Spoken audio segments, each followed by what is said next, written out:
mamlakatimizning 3000 yillik shonli tarixi va boy madaniyatining yangi O'zbekiston imkoniyatlarining yorqin ko'zgusi bo'lgan ushbu betakror va buyuk majmua barchamizga, butun xalqimizga muborak bo'lsin.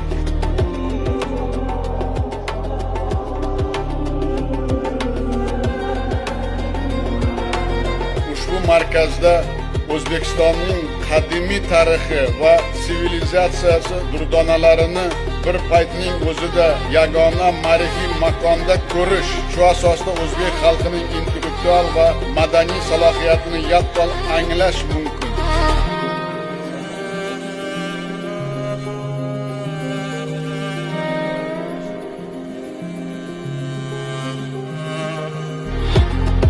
Tarix tilga kirgan, tarixdan saboq olgan joyda albatta bilim va ma'rifat, taraqqiyot va adolat bo'ladi. Hech qachon to'g'ri yo'ldan adashilmaydi.